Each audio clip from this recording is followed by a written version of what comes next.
Casey Hanmer. Has a physics PhD simulating black hole collisions, spent time at Virgin Hyperloop at NASA, and recently founded Terraform Industries. He also writes the fantastic eponymously named blog, which has explored everything sort of new space adjacent, as well as getting into carbon capture, because why not? We had some audio issues in this show, so I'm using an AI voice generator to ask some of my questions. I think it's pretty cool. So, Casey, one of the things I really love about your blog is that talking and sort of reading about emerging technologies and their potential commercial impacts is a very fraught thing to do on the internet. But the sort of level of rigor and the types of frames that you bring to questions about the future space economy is really sort of rigorous and grounded and thought provoking. I'm curious, maybe let's start off with like, what makes you most frustrated when you read about space news, and what are the sort of like type errors that which you think media and other analysts get most wrong with thinking about maybe the future of space in particular? That kind of comes back to the reason that I started writing this series on my blog. I was basically, frustrated occasionally with, articles that I'd read by journalists who I could see were trying their best, but really didn't know much about what they were trying to write about. And it was difficult for them to get a grounding in it because, frankly, you can't just open up a book that says, everything you need to know about this. And I kind of pondered the idea of kind of taking my Twitter shit posting to the next level and just writing like 1,000-word screeds, drawing slightly on like internet atheism kind of style, being like, this is the silliest thing I've read all day. But I realized very quickly that doing this, wouldn't make me happy. I wouldn't really enjoy it. And it would only really add to the noise without adding to the signal. And so I took a step back from that and actually largely inspired by kind of some of the internal NASA leadership doctrine that gets fed into you when you work at NASA. Was like, no, actually, how can we deal with this in a more constructive way? And so I decided that I would write about why it was that it was easy to misunderstand some of these topics, and also ways to go about understanding these topics and coming at them from different angles and figuring out what might be really going on. So why is it easy to misunderstand these topics? The main trap, I think, is that humans tend to reason by analogy by default, because it's a very powerful way of drawing parallels between different situations. The major obstacle that humans face in their life is that all the really key decisions they make that will affect the course of their lives are typically things that you don't get the ability to go back in time and fix. You might only get to do it once or twice or 3 times in your life. If you're very unlucky, maybe you get married 6 times. I don't know. There's no good books of wisdom or study or like practice that will tell you, like this is how you go about, at the age of 21, selecting a life partner that will not, be problematic, or choosing a career when you're 17 or whatever. And so, humans have always had to, even going back to ancestral heritage, have to do the best they can with what they have. It's kind of a miracle that we get it good enough as often as we do. I think it's underrated that humans have clearly evolved to be extremely lucky. But actually, when it comes to things that are really deeply outside our natural experience, it's not good enough to. I should say, it's often not good enough to just simply analogize, and you have to do what Elon Musk would refer to as first principles analysis. And this is something that's taught to physicists and other kinds of scientists as a matter of course, and part of their education, although not everyone learns how to apply it well. In particular, when I was teaching back when I was at Caltech, I found that the smartest students could get quite far just by memorizing stuff. And you really had to kind of drag them kicking and screaming into like, no, you have to pretend like you're Newton and you don't know the answer already. So you kind of have to take a first principles approach to it. And part of the reason that that's the case for space, as it is for other areas of human endeavor, which involve interaction with fundamentally hostile environments, is that humans are pretty good at, getting procedures right, but not perfect. And if the environment is sufficiently hostile, you have to be perfect every time or you will just die. And so, as you see, human activity expand into, increasingly hostile environments, I'm thinking like, oil rig diving operations, skydiving, flying planes, flying rockets, going to space, surgery for that matter. How about cyberspace? Maybe we should there. I think that's an important caveat. But just in terms of like professional standards, even in engineering, like civil engineering, what you see is as these professions professionalize, there becomes a more or less universal adoption of kind of checklist-based approaches. And that's just to kind of avoid the situation where someone forgets something one day and they forget to put the landing gear down or whatever, and it causes a problem. So part of the fun of writing this blog for me has been taking this physics stuff that actually was trained in late high school as part of the Physics Olympiad program in Australia, and then applying it to space stuff and showing that, even though no one no human, no lightly evolved ape, as we all are, can really claim to know for sure what is going to happen here. There are kind of certain bridges that we can build into this abyss of our uncertainty and ignorance that allow us to kind of say with relative confidence certain things will have to be true, and then everything else kind of has to fit in with that. And if you're very, very lucky, enough of these things can kind of fit together that you can define an architecture or basically understand the complete shape of the solution, despite the fact that you still don't actually know what's going to happen. So, are there other aspects of sort of like physics training or like physics going from physics up in thinking about these types of questions, which you'd like to elaborate on? Well, I mean, I don't want to give people the impression that you have to go and do a PhD in physics to understand this stuff. Really, the essence of it was something, as I mentioned, was drummed into me in like a week or two of fairly intense training in the Australian Olympiad program, physics Olympiad program. So shout out to those very patient trainers who kind of just kept explaining this to us over and over again until we got it. But yeah, basically, it amounts to finding ways to translate the problem into a way that can kind of fit into our cognitive GPU, and then be processed there. And for me personally, it's a strongly visual thing, and most people actually do benefit from taking a sheet of paper and basically drawing a full diagram of what's going on, and then defining all their terms, and then deciding what fundamental physical property is going to be used to solve this problem, whether it's conservation of energy or force balances, or there's probably 15 or 20 different kind of fundamental rules in physics that you can use. And only then do you get to kind of writing down equations and looking up integrals in books and trying to find solutions. But really, if you can get to that point, you've already cracked the problem because you understand, the fundamental approach to take to solving it. And I think this applies very well in space because obviously the physics is the same in space. Even though, very few humans have ever been there, and no humans can survive there for really much more than a few seconds without extremely elaborate technology. So Casey, can you bring that logic to one question? I don't know, like reusable rockets or a constellation or dome on Mars. Like, what do you give the listeners like an example of that train of thought? Yeah, okay. I'll talk a little about reusable rockets. And this is kind of where my writing in this space originated, circa 2016. Was thinking from the outside about what SpaceX was trying to do. And although I know a couple of people who work at SpaceX, I'm always careful to state that what I've figured out is stuff that I've figured out by reading from the outside. I'm not using privileged information to disclose this. And if I even had that information. So the fundamental problem is, Elon Musk and numerous other people are strongly motivated to find a way to get humans to Mars, and preferably also from Mars back to Earth when they're done with their mission. And there are all kinds of physical constraints that make this difficult. But one of them is that even though Mars is somewhat smaller than the Earth, it's still it's one of the larger planets, I guess larger bodies in our solar system. Well, that's a silly statement. Obviously most of the things in our solar system are tiny grains of dust, but whatever. The essence of the problem is that chemical rockets are relatively weak, even compared to Mars gravity, which is about a third of Earth's. And so most conventional kind of descriptions for how to take humans to Mars involve Mars orbiting platforms. That there's a kind of a Mars ascent vehicle that takes the humans from the surface of Mars back into space. Then they rendezvous with the orbiting capsule, and then they can fly back to Earth. And so that breaks that jump into two separate parts, which reduces somewhat the requirements in terms of the ability of the rocket to do the job. But the fundamental observation that kind of underlies the design of Starship was that if you made a big enough rocket with a good enough engine, it might just be possible to fly from the surface of Mars all the way back to Earth without having to do any kind of space station rendezvous along the way.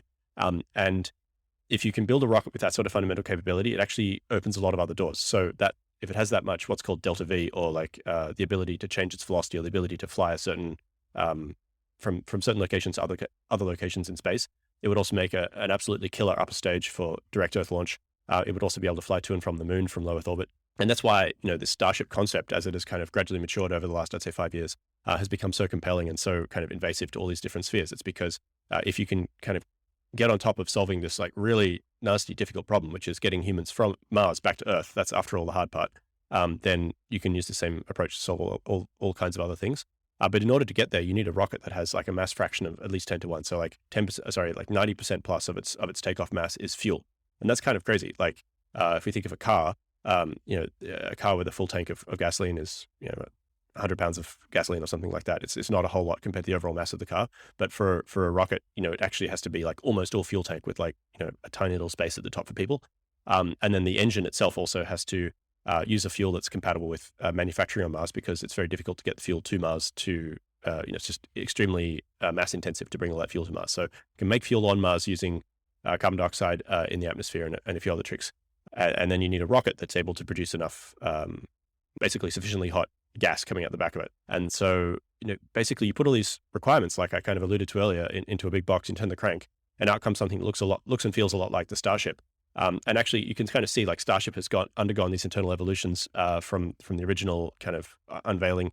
Let's talk a little bit about so we've done a number of shows now about sort of SpaceX and Elon and the evolution of the company, and the various series of Falcons, and it's important to the space ecosystem. What we haven't talked a ton about is the future of SpaceX, Starlink and Starship being the two most prominent products, which are on the near horizon. So since you brought up Starship first, Casey, what is Starship? Well, now we know why Starship was made, to get us to Mars and back. Super cool, great. But aside from letting us live out our interplanetary fantasies, how does this rocket ship differentiate itself from what we've seen before, both from SpaceX as well as its other global competitors?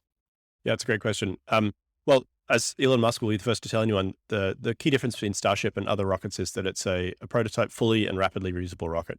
And this has never been done before. It's extremely difficult to do.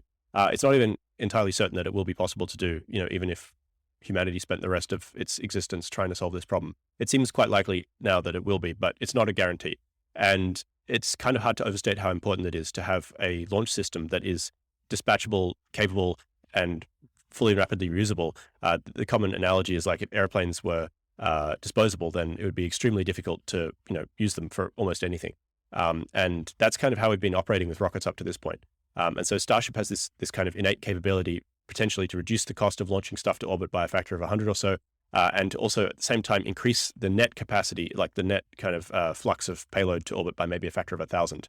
And this is incredibly transformative because it means that when you're going to space, instead of having to spend 10 years like custom engineering a really light, high performance deep space spacecraft or something like that, you can actually just kind of bodge it together out of standard parts, like we would for almost any other engineering project, and then launch 100 of them or 500 of them for the same sorts of prices.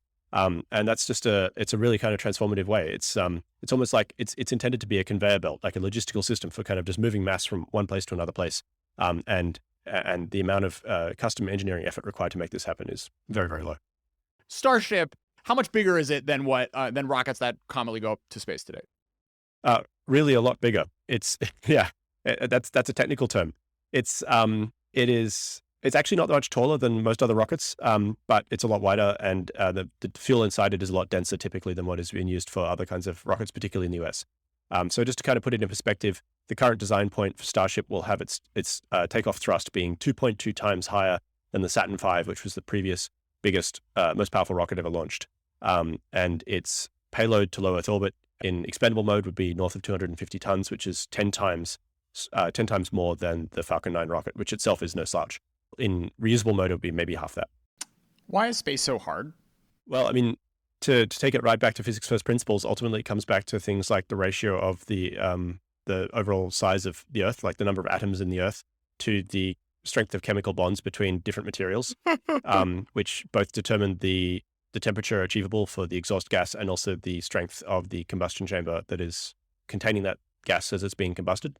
And that's kind of like on the material side, that's the challenge. But then in terms of the technology side, there's also like substantial, I'd even go so far as to say severe systems engineering challenges, because any spacecraft that's capable of doing this is enormously complex. It kind of comes back to what we're talking about cyber engineering or like computer engineering earlier, which is that basically the ability of computers to perform advanced calculations has advanced so quickly, the power of computers advanced so quickly that really computer science as discipline hasn't been able to keep up with that and establish like rock solid standards that have the same degree of reliability and kind of public trust that you would associate with a bridge or a building in terms of not falling down. And this is why things like Google and Facebook go down every year or so, and people are just kind of shrug. I guess that happens. Whereas if all the buildings and all the bridges fell down once a year, it would be a different matter. Right now, you can launch something into space for like $2,500 per kilogram, something like that. And the Elon tweet back of the envelope estimate of what Starship could do would be $10 per kilogram, which even if it's, Yeah. somewhat off, is a remarkable step change. What does that mean for sort of the future of what humans can do in space if all of a sudden it only costs my 100 and I don't know how much I weigh in kilograms. My 90 kilogram self, less than $1,000 to get up in the sky. Yeah, I think it certainly. I mean, that's a question that again is very difficult to know the answer from first principles. And there are thousands of people out there, and I love reading their blogs who will tell you all the different kinds of business models that will now be possible because of reduced launch costs and improved access to space. Really, we won't know until it's there and we see exactly who's able to make the business plan stick. But certainly, I would imagine that we will see an expansion of space tourism, an expansion of scientific exploration, and really kind of the realization by senior leadership in NASA and Congress that it will be possible to have Antarctica-style bases on the moon or possibly on Mars for less than $100 billion a year, which I think is the U.S. government is extremely wealthy, but I don't think they're going to spend that sort of money on moon bases just for fun. Casey, what is the sort of like industrial base competitiveness advantage that everyone outside of China will be able to access because they'll have, Starship prices versus, the Chinese space ecosystem, which is probably going to have, another, decade plus before they're able to create a vehicle that has the sort of launch capacity and reusability that Starship is promising, perhaps as soon as the next year or two. Well, I think it's enormously advantageous for companies, particularly in the United States, who want to launch constellations to do various kinds of commercial activities in space. So that could be Earth observation, could be radar, could be communications. And we've seen a variety of companies in that space with varying levels of maturity. I think, if I was European, Japanese, Russian, I'd be kind of worried because, while it's possible in principle to launch their commercial payloads on Starship, it also undermines their guaranteed access to space, and they could find their own kind of domestic launch vehicles in much the same predicament that ULA found itself in. And as far as China goes, well, I think it's probably fair to say it might take a decade or more for them to replicate the performance levels of the Raptor engine. But actually, you don't need that sort of performance if you're just kind of launching to low Earth orbit. It's only really important if you're trying to launch large payloads back from Mars. And so as far as like a fully and rapidly reusable upper stage goes with kind of the belly flop maneuver and the flaps and the propulsive landing, I would expect to see several fast follows, including foreign governments in that space within the next 5 years, which is good overall. I think it will improve competition. Casey, what is LEO? What is, Fair enough. LEO is low Earth orbit. So that's where the space station lives, and also a bunch of recently created Russian satellite anti-satellite test debris. But then, in order to get from low Earth orbit, to escape the Earth, to even get as far as the Moon or to other planets, it's about the same difficulty again, which is actually one of the reasons that Starship is able to contribute so much there, because it has the ability, at least designed the ability to refuel in low Earth orbit, and thus kind of get a completely reset upper stage, fully fueled in low Earth orbit, which can then fly, proportionally much further with a much larger payload. One of the key things is that traditionally designers of spacecraft have found themselves to be really severely constrained when it comes to essentially every single subsystem that they have to deal with, from computing power to mass, thermal disposal. Downlink is always a problem. Like there's always difficulties in getting the data that's on the spacecraft back to Earth and vice versa. But as Paul Worcester is fond of saying, and Paul Worcester is the development engineer at SpaceX, who's in large part driving the Starship effort, mass covers a lot of sins. So if you're able to increase the mass of the spacecraft, and actually this is kind of reflected historically as well in the hydrogen bombs that the Soviet Union developed were less advanced than the American ones. And so their ICBMs had to be proportionally larger, which meant that when the space race got kicked off, the Russians were able to launch much larger satellites and larger payloads and more humans into space more quickly. Yeah, so like a lot of the kind of difficulties with design and fabrication that applies to conventional spacecraft can kind of be forgotten in a way. To put that in perspective, for some of your listeners, it's not uncommon for Mars rovers and things like that, which are really operating at the frontiers of the physically possible. And each Mars rover weighs around about 2,000 pounds or 1,000 kilograms, to have the mass of its various subsystems tracked down to 1/10 of a gram, which is about the mass of a postage stamp. So that's like 7 orders of magnitude. and everything there is machined out of chunks of titanium or aluminium, to absolute paper thinness, to the point where if it was any thinner, the whole thing would just crumple on impact. And that, I hope, will, the sheer quantity of engineering effort that goes into making that happen can be diverted and used for other things that can increase the net, production of scientific data. So I think now is an interesting point because we sort of got to NASA to talk about what in this new paradigm, the U.S. government space organization should and shouldn't be doing. Like what can be left to the private sector to figure out, and where is it most necessary for government dollars to be pushing forward. Yeah, thanks for that. I should say, first of all, that I don't speak officially for NASA, even in my capacity as a former NASA employee. So it's basically my own opinions here. I think there's a common misconception that there's this kind of perception, it splits roughly left-right, that either government should do everything or government should get out of the way. And I think that actually, if you look historically at the most successful government agencies, and actually I would definitely class NASA as one of those, where they really shine is when they share the burden in a way that speaks to their respective strengths. And I also think it's a popular misconception that NASA does nothing other than launch humans into orbit. Actually, NASA's mission is enormous. Like 4 massive directorates. They also do a bunch of research into aviation, air traffic control, a whole bunch of different things. But as far as launch vehicles go, I think it's pretty clear at this point that the private sector has outclassed NASA. And I wouldn't actually lay this at the fault of NASA in particular. I know several former NASA administrators, or not NASA administrators, but NASA administrative officials, who at various points, dating from the early 1990s, tried to put NASA's launch vehicle procurement and development on a more stable and secure footing, and in many cases, pioneered the development of the X-33 or the DCX or other kind of prototype vehicles that in large part fed into the early development of the Falcon class of rockets. But at the end of the day, NASA has to dance to the tune that is kind of played by Congress, and Congress at various times has been controlled by senators and other elected representatives with very parochial interests that kind of play to building, enormous, expensive and kind of optionally useful launch vehicles. And I think, that situation has become more and more intolerable as time has gone on. And I think it's pretty obvious now that it was a terrible mistake to allow this to occur.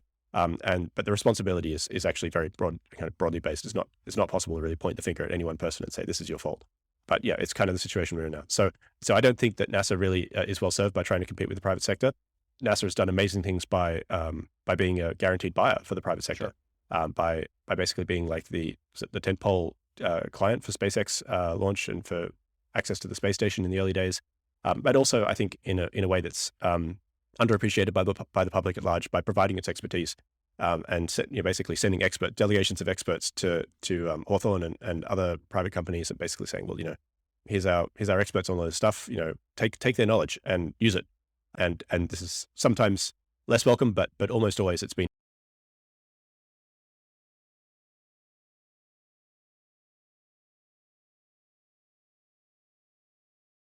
Yeah, so I think if you look at what SpaceX has done, as far as very large companies, they have very few products. Like they have a launch vehicle, they have 2 variants of that launch vehicle, and they have a space capsule, and now they have Starlink, and they're building Starship. But in terms of the things that clients are paying the money to do, it's 2 or 3 products, which allows them to be super focused on delivering value for those customers in a very kind of well-defined way. Like the rocket has to work and it has to launch basically on time and go to the right place.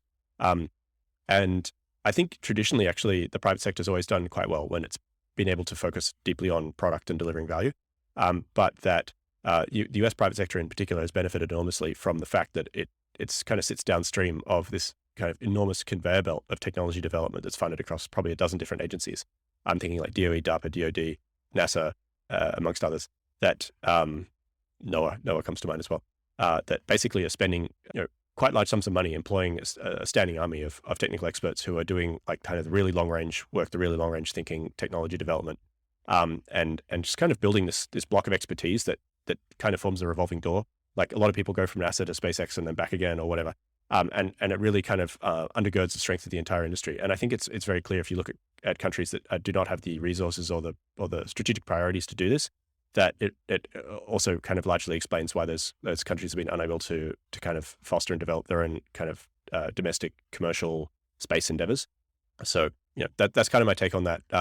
The government has traditionally done quite well doing long range technology development, and then gradually like basically giving that away to industry. In the nearly 5 years I've been doing this show, recording remotely has always been a bit of a nightmare. Halfway through a great conversation, a connection would die, servers would time out, the audio quality would go busted. The better a conversation went, the more stressed out I got that I would end up losing the audio. I tried at least 5 different software solutions, including Zencaster, Zoom, Ringer, and Squadcast, but all of them lacked the functionality and reliability of what I finally landed on, Riverside. Riverside has a great feature suite from local and cloud-based recording so that even if my guest internet is garbage, I still have decent sound to share with you all, to 4K video, which I'm going to start using to spruce up the China Talk YouTube channel. But most important, it just works. Before Riverside, 10% of my recordings broke, but in the past 2 years I've been rolling with Riverside, it has been absolutely rock solid. If you're a podcaster or YouTuber, or just someone who runs online events, check the platform out at riverside.fm. I mean, I think like the Dune copter is actually gonna just, that's gonna be a much easier sell in Congress now that people have seen that movie. Well, yeah, it's I did actually go and read the book again after read the book after I saw the movie, and I was like, it's like a very dry, it's a hot, not cold world, whereas Mars is very cold. But it's clear that George Herbert had read some of the like earlier, kind of somewhat more pulpy Mars focused literature. What a time to be alive back in the 60s. So what should NASA be doing nowadays? The question I kind of really have for NASA is under the situation where SpaceX basically achieves its technical goals, which is developing a functional starship that kind of works, and then goes forth to develop moon bases and Mars bases and things like that. What subpart of that system does NASA want to own, or the discrete NASA centers individually want to own? Because there's like 15 different NASA centers. They all have their different areas of expertise. And there are just thousands of very, very clever people who work there who've been working on a bunch of kind of different projects, but there's no reason why they couldn't all be kind of operationalized and pointing in the same direction. And then you say, well, building a city or a base on the moon is extremely labor intensive. And we have this standing army just kind of sitting there that already knows what it's doing and how to do it. So how would NASA then basically fill out that space? And I think now is the right time to ask that question, because NASA is, actually, as far as government agencies goes, it's relatively nimble, but it's still not, it still can't necessarily turn on a dime. You're Australian. Elon's from South Africa. What is it about the American? We're basically the same. Yeah, pretty much. That's not where I'm going though. What is it about the sort of American space ecosystem and sort of education system, however you want to take this, that like sort of works for foreigners coming here to study and contribute? Yeah, I mean, Elon has talked at some length about his reasons for migrating from South Africa, and they're different to my reasons from coming from Australia. To be clear, I think migrants have different reasons for moving. But certainly I think Elon saw that his interests of doing kind of tech development for the nascent internet back in the late 1990s was not being well served by staying in South Africa. And certainly for me personally, studying overseas, and Caltech is a extremely prestigious university for my particular interest at the time, was an obvious step. But then, as we both landed here in our respective ways, found that the United States is kind of rightfully the center of the space industry. And just the United States is a strange and weird place.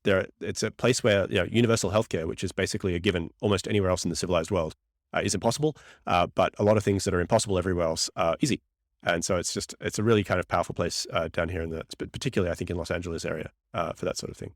And I should add, until recently, Australia didn't even have a space program, like an official space program. So was there anything, thinking about back at your time at NASA, that kind of worked in the way that they sort of interacted with foreign nationals or brought them in the fold?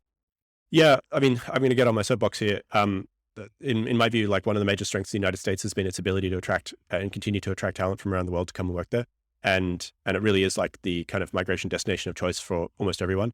And I might add that as an academic or someone with studying a PhD, in many ways, the restrictions of the US migration system didn't really apply to me. Like essentially, like if there's a class of people world over who kind of get in through the back door, it's academia. But even then, the US immigration system is a disgrace. It's an absolute disgrace. And it places such undue harm and burdens on people coming from around the world for absolutely no reason and no marginal benefit. And part of the reason for that is that the people who are impacted by it have no voice. They have no ability to vote. They're not a political constituency. And so the organizations who are responsible for dealing with them, while occasionally staffed by people who are well motivated, they're not accountable to anyone in a way. And it's not an important political question. So I think that's a real shame and an overall threat to U.S. Kind of competitiveness. Actually, is making migration to the United States more difficult. Now, NASA does its best as far as dealing with the difficulty of getting foreigners on and off lab. Particularly JPL is more friendly, I think, than the other NASA centers. But certainly for people I know, and I have a green card, but people I know who don't have a green card, it's a daily humiliation to even get on lab and to be able to work there. And in many cases, they have been, after years of trying to get even a green card, which is just permission to live and work in the United States and pay taxes, the difficulty of doing that, even as like world experts in building fundamental systems that serve the US strategic and national interest, they can't make it happen and they're forced to leave because they just can't deal with every day showing up for work, getting paid 20% less than anyone else because they have no other alternatives, and then having to get their friend to come and badge them into the building, and then escort them from room to room in case there's some kind of spy. It's a disgrace. And it's an enormous strategic risk for the United States to continue to treat people this way, basically for no marginal benefit. But that's my soapbox there. And and I mean, and here's the thing: like, I'm a green card PhD from Australia, which has like traditionally had a very strong alliance with the United States, and even then, it is, and it continues to be for me a total pain in the ass. But for many of my colleagues who are had the misfortune of being born in India, where like for some reason there's a 50-year backlog or something, or Russia or any other country, who are no less patriotic, who no less see themselves as being American, who have Americanized, who've came here, who identify with its mission, and who want to help the United States prevail in its geopolitical struggles with its adversaries, who are basically forced to say, no, fuck off, go back home. We're not interested. And it's not only is it unfair, like boohoo, it's just also totally counterproductive. It's a real problem. And unfortunately, the thing is, the laws, I understand why the laws exist, but if you are a foreigner and you want to work for Northrop Grumman or something working on weapon systems, Northrop Grumman is a large enough organization with enough lobbying power, enough lawyers, they can actually kind of make it happen.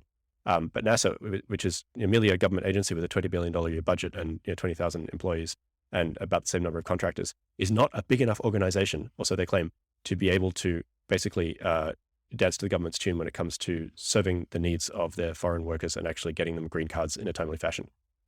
So it's kind of crazy because the laws are written in such a way that people working on civilian space programs for NASA are basically treated as though they're spies trying to exfiltrate weapons design secrets to North Korea. Whereas foreigners who actually want to work on actual weapon systems can kind of get in the front door basically in the way that the law was intended to be used. So it's broken on many different levels. Maybe thank you for that, Casey. Maybe as a follow-up, Yeah. what is the relative importance of talent versus capital in space? Well, that's a thorny question. Talent versus capital. Well, I think you're kind of asking me to have a go at Jeff Bezos here. So I will avoid taking the bait immediately. But no, I think it like NASA and private industry, they're obviously complementary. It's basically impossible to do anything cheaply in space. You need to have a lot of money. You need to have access to a lot of money. And actually, the largest source of money is the US government, which is why NASA basically remains the customer of choice for a lot of these different launches. But it is also fairly clear to me that if you want to really move the needle, you can't do it with average people who are poorly motivated. But actually, I would add that more or less average people who are well motivated become not average very quickly. So I think the real strength of SpaceX has been that it's been able to attract really ambitious people from all over the United States and in some cases all over the world to come and work on their mission and just work themselves extremely hard because they're motivated by becoming the best. And the track record shows that. And I think the difficulty that some of the other kind of launching companies have had in kind of retaining talent and in competing with that kind of speaks to the relative lack of ambition in their respective articulated visions or their kind of on the ground ability to advocate for and work with their talent to help them self-actualize. And that's an important thing because it doesn't just take ambitious, well-motivated people. They also have to be allowed to do their job. And I think a lot of, especially large organizations, really struggle to get out of their own people's way. Yeah, it's really interesting to think about that framework in the context of what China's trying to do, because there are absolutely, A1 engineers who are really care about and love space and want to do crazy SpaceX type stuff.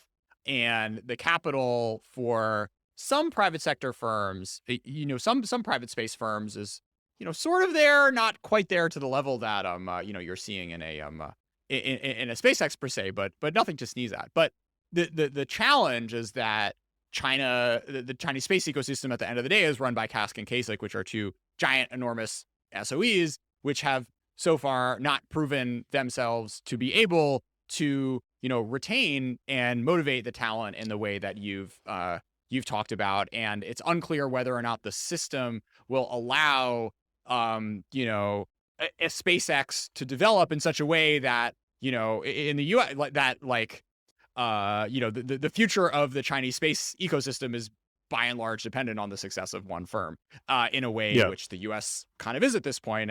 And that has produced magic, but is also something that's like much more uncomfortable, I think, for when you have a one-party system where the number one guy is saying that the state should be in the lead for this sort of thing, than what you've been able to see develop in the US over the past few decades. Yeah, I think I basically agree with that, although I don't think it's 100% cut and dried. Certainly SpaceX is leading the charge in the US private launch space. And I think it's really understated just how far ahead they are. But also their competitive advantage can be eroded in a relatively small number of years simply by talent transfers and by people copying what has been shown to work. Sure. But it should also not be understated that the Chinese space program has had a series of phenomenal successes recently with their lunar rover and their Mars rover landers that, should not be understated. There are clearly people, I don't know who they are, but there are clearly people working in those programs who are deeply brilliant and deeply dedicated, and obviously have the benefit of managers who understand when it's, basically how to get the job done. And this is probably not the case, across the entire Chinese space program. It's certainly not the case across the Chinese government in general. But, it seems to me that at least for the time being, there are people in charge who understand the importance of kind of safeguarding the ability of those people to innovate and to deliver their products. And if they can avoid screwing that up, then, it's basically, I think that we could be in for a real competition. Yeah, no, it's really interesting because it is one of these places where you have seen sort of real technological successes. And it's almost the sort of thing where when the eye of Sauron looks too closely at it, it may actually end up burning down a lot of what's sort of exciting and good that's been happening from at least a civil space perspective. Well, hopefully they don't have any too prominent failures, which would bring that down on them. But I think by the same token, the success of Tesla and SpaceX can be partly attributed to the fact that Elon has not had the time to work full time on either of them. So he's had to delegate and rely, like, even though he hates doing it, he's had to rely on other people. And I think that has allowed him to play to his strengths, which is, clearly deeply brilliant sort of systems engineering or, kind of system stuff. But at the same time, allowing other people to run up. As far as I know, there's like no kind of like competitive analysis group at NASA that's kind of keeping track of what foreign agencies that we are not in bilateral relationships with is up to. And also, as far as I know, very little of NASA's senior leadership is kind of culturally fluent or linguistically fluent with Chinese. So my understanding is that like people who speak Chinese, who kind of monitor the Chinese web, can kind of glean information about who's working on what, where, and when. But I'm certainly not in that camp, and so it's it's a little bit of a blind spot, I think, in terms of, because like it would seem obvious to me that if this was a concern of the US government, they would just kind of reach out quietly and be like, hey, you want to move to the United States? But if anything, the history of, particularly of JPL in particular, has been almost the opposite. One of the founders of JPL was a Chinese national who was kind of hounded in the Red Scare and subsequently deported, and then went to China and basically built their nuclear weapons program from the ground up. So like, talk about geopolitical own goals. Like, let's not do that again. I still want to talk about Starlink. So Casey, you mentioned the fact that SpaceX is only selling a few things. And, when people, it's got this $100 billion valuation, and like a lot of that is coming, not only from Elon magic, but also this, the promise that Starlinks provides. So what is it? What's revolutionary about it? And what's your take on its ability to end up paying for Elon's Mars dreams? Yeah, I think Elon has quite a number of plays in kind of progress. And the hope is that any one of them would ultimately be able to supply the amount of private capital necessary to do something on Mars, even if NASA doesn't come to the table in a timely fashion. And that's just kind of wise, because like that's a big uncertainty. So it makes sense to try and get as rich as possible. Starlink is definitely one of those. And I think, the kind of the bottom line thing is like, we will build an internet satellite constellation that's able to deliver high quality, high speed internet more cheaply than ground-based fiber providers have been able to. And part of that is that you and I both know that by and large, terrestrial cable providers in the United States and the world over, uncompetitive kind of monopolies that basically rent seeking, whereas SpaceX is anything but. But the other kind of observation that led them into it was that there are only a handful of businesses right now in space that kind of make money in Earth observation, communications, and launch. And they were only in the launch space, which is actually the smallest of those three. And that despite the fact that communication satellites typically were paying much more than SpaceX would charge for launch, they would still end up making a lot of money.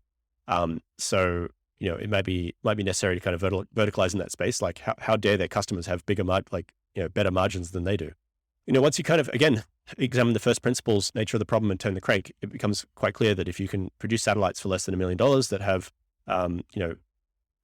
software-defined radio capabilities that are closely aligned to contemporary developments in computer technology rather than, the best we could do in 1980, that you could actually do this kind of world-encompassing low Earth orbit constellation that would be able to deliver the bandwidth required. And then it's a simple matter of execution, which is actually, I think, a wonder of the modern world that they've been able to build and test and launch and operate these things. But there you go. It actually exists. So can you run through like the sort of like market sizing efforts and like competitiveness versus? Yeah, I mean, the internet as a whole is kind of growing at an enormous pace and has been for a very long time. I think I wrote a blog about this about 2 years ago, which I'm pleased to see has aged extremely well. And I think at the time I said that demand for kind of bits is growing by about 25% a year. It may have bumped up quite a bit during the intervening COVID pandemic. And so, there's obviously huge advantages there.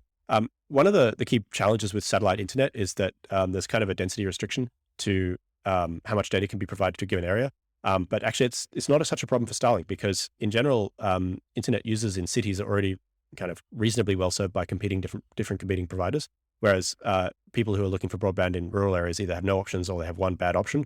And in rural areas, there's the amount of data that Starlink can move is not a constraint. And so it means that Starlink has the ability to basically be like the default internet provider of choice for almost all of the world's population outside of major metropolitan areas. And I think that's an important thing to say in rural America where broadband is expensive and not very good. But it's also enormously transformative in other parts, potentially transformative in other parts of the world, where basically due to accidents of geography, they have largely been cut out of the tremendous kind of cultural and economic gains that have been provided by the internet. And so I think that's when you think back in 100 years, what will have been the biggest impact of Starlink? It'll be, well, over the course of 5 years, we're able to roll out internet to the other 3.5 billion people on the Earth. So right now it's like $1,200 a year. The satellite's $600, and then it's like $100 some odd a month for this. Do you see pathways to make that affordable to the developing world? Yeah, in terms of cost, I mean, essentially there are different ways of bundling it, but in truly remote areas, there's not really a need to have a phased array antenna. So you could have like an asset tracker type antenna, a cell phone type antenna that'll be able to communicate with satellites. So this would be useful, over oceans or sparsely populated areas, obviously at much lower marginal cost.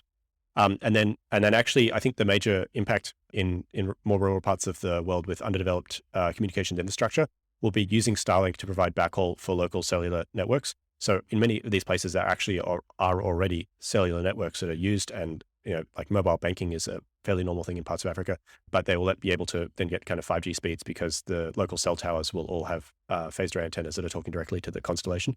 I should say that the price point would be calibrated to local market conditions. I think it's a common criticism to say that, Elon is just out here to like recolonize Africa and take a lot of money from people. And by the way, his dad owned an emerald mine or something. But I think that's an unfair criticism. I think people, have the agency to decide whether they want to subscribe to a service that provides them data and stuff. And if that enables them to, improve their quality of life and their net, economic output because they have access to this kind of global market that's intermediated by the internet, then yeah, sure. Of course, they can afford to spend 10% of their net increase in wealth on the service that provides that data to them. So I think that, it's a really good case study example of like, new technology basically improving conditions and generating value for everyone at the table. So Elon somehow got into some Twitter fight with the Taliban, where at some point he said that, someone asked him, like, if the Taliban's going to block the internet, like, can you beam Starlink to Afghanistan? Do you remember the exact line, Casey? Well, I think Elon's tweet reply was like, what can they do about it? They can shake their fist at the sky, which, is a nice image. So does this make sense in the China context, perhaps? I'd be very surprised if there weren't already people trying to clandestinely connect Starlink terminals in China to the internet. However, to Starlink, I think we should not overstate like the importance of this. First of all, I don't know a single person in China who has been unable to get around the firewall one of 100 different ways. It's just not that hard if you know what you're doing. And then, China actually, unlike Afghanistan, has the ability to remotely monitor satellite, like radio emissions, and potentially like prosecute people for violating their own internal, radio standards, just as the United States would if you had an unlicensed transmitter.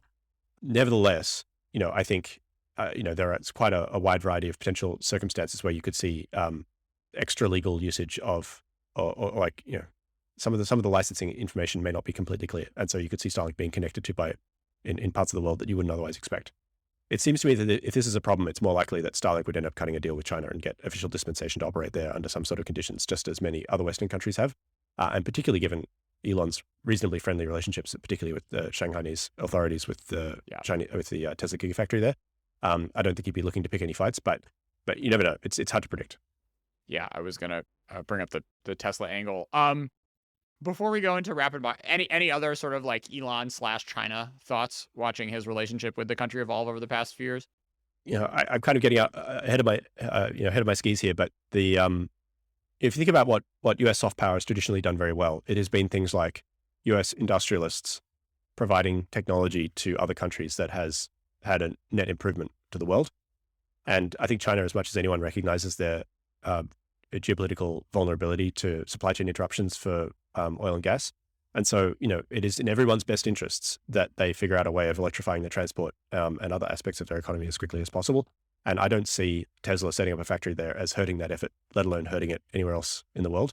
The Chinese are simply the best, if not in the top 3 when it comes to global manufacturing ability right now. And I think if we're going to have a hope as a species of pulling off surviving climate change this century, we all kind of need to put aside our geopolitical differences in that sphere at least, and just kind of crush that problem and then go back to hating each other for traditional reasons. All right, Casey, overrated or underrated space debris? Underrated?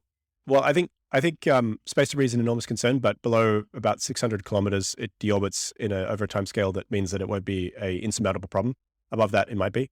But there are certainly technological solutions that could be applied that would make it less of a problem. I just don't think that it's been kind of approached seriously enough yet because of basically anti-satellite technology proliferation concerns. But, we're going to have to tackle that problem sooner or later. Geoengineering? I don't know. Okay, good answer. Carbon capture, overrated, underrated? Carbon capture, underrated. Hell yeah. Why? Well, I mean, I was just talking about strategic vulnerability to access to hydrocarbons, but it turns out that we'll be able to make them by capturing carbon directly from the air, which we've been helpfully enriching for the last century or so, and using very cheap solar power. Wait, let's slow down. Watch this space. We're making oil from polluted CO2 in the sky? Yes, same carbon, arguably slightly more radioactive. Let's get the 5-minute version. We got to stay on this for a minute.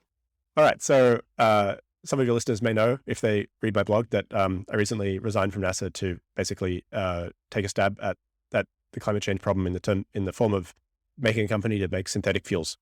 So the idea there is that instead of extracting fossil fuels from the crust and burning them and releasing the carbon dioxide into the atmosphere for free, because it's cool and normal to pollute our environment, we would instead capture carbon dioxide from the air and then reduce it back to methane or other fossil fuels like carbon fractions using electricity and technology, the electricity coming from solar power, and produce fossil fuels that are backwards compatible with our existing infrastructure, and use that instead. So basically closing off the tap that is continuing to pump carbon from the crust into the atmosphere, and at the same time creating a technology that can be financed through traditional channels because it generates net value to gain the ability as a species to essentially scrub carbon dioxide from our atmosphere at a massive scale. And why don't we close with the sort of first principles rationale for this being a somewhat economically feasible thing? Yeah, I think it's a pretty impossible thing to do with expensive electricity. And the most confusing aspect of it is that, right now, one of the leading uses of natural gas is burning to create electricity. So given that is less than 100% efficient, the reverse process, which is also much less than 100% efficient, doesn't seem to make much sense. But that's overlooking the fact that there have been enormous gains in terms of our ability to harness solar power, with solar panels. And while gas has the advantage that you can operate it at night, solar panels have the advantage that they have no moving parts, essentially extremely low maintenance requirements, and they depend on our very own pet fusion reactor in the sky that comes up every morning. And if you kind of look at the cost improvement curves for solar power, it becomes fairly clear that even if it's only 40% efficient to turn natural gas into electricity and 30% efficient to turn electricity back into natural gas, that if you combine those two effects, that solar will be cheap enough that it will soon be cheaper to go in the other direction. And so we'll kind of see this a couple of years of kind of war in complementarity, and then because solar costs will continue to reduce, it's inevitable that no matter how basic and crude the approach taken to turning carbon dioxide back into fossil fuels, it will win. And actually, in order to win as quickly as possible, crude and basic is an advantage because the hard part will be building plants that do this quickly enough. Casey, I've done a number of episodes sort of about deep tech and sort of and like investments that will probably not pay off until 10, maybe 15 years down the on the horizon. What's your sense of the sort of appetite for funding stuff like this? I know you're only a month in. But... Right now, the response from investors has been very encouraging for this, but I'm also not the first company in this space, and nor will I be the last by any means. I think in some ways led by the success of Tesla and SpaceX has been a renewed interest amongst VCs for investment in deep tech, Amazon for that matter as well. Basically companies that have a very slow burn as privately held companies and eventually generate enormous wealth. And I think this is actually a positive thing because gains tend to accrue exponentially. So in some ways, like the longer you can keep the financing stuff open, the more potential gains are possible. And this is a good thing because it will divert the attentions of kind of smart, motivated entrepreneurs away from like build a photo app, get 100 million users, flog it to Facebook, 6 months, wash, rinse, repeat, to actually trying to solve deep and important long-term problems. I think it's also a reflection of the fact that we're seeing just steadily increasing quantities of capital into VC markets and things like that, and it's kind of running out of things to spend money on. So yeah, I think it's a good trend overall. Any closing recommendations of books to read or types of media to consume to help people, myself included, sort of ingest the way you think about these types of questions and apply them to other emerging technology areas? I should have had something ready to go here, but no, I think just in the last 2 years, we've seen an enormous profusion of really kind of clever, dedicated people who are trying to understand this space stuff and communicate it well to the public. And so like the obvious cases are like Tim Dodd, the Everyday Astronaut, Eric Berger, Jeff Faust. I can't remember who some of the other people are, but basically they all follow each other on Twitter. So you could very quickly pick up who these people are. And just the important thing is when you're reading something, just kind of understand if it's, if they're being sensationalized or if the person writing it kind of seems to know what they're talking about or has good sources. But I don't know. I just try and like focus my reading on sources of information that have good signal to noise ratio, because my brain is already full of garbage and I don't want to put any more in. This was so much fun. Thank you so much, Casey.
Pull up and make it clap. Bust it down on my G, run up in your blood. Wind up your rap, boom, boom, when your pussy so tight, make a nigga change ways. No, I've been broke, no once, but twice, that's fine, nigga, gotta get paid. Wind up your rap, boom, boom, when your pussy so tight, make a nigga change ways. No, I've been broke, no once, but twice, that's fine, nigga, really so vain. Pull up the team, go turn up.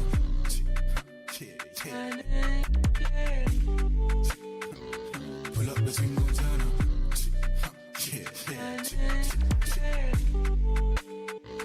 Pull up the team, go turn up.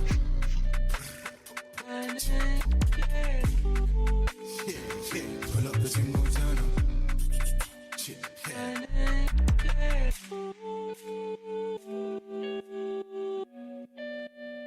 And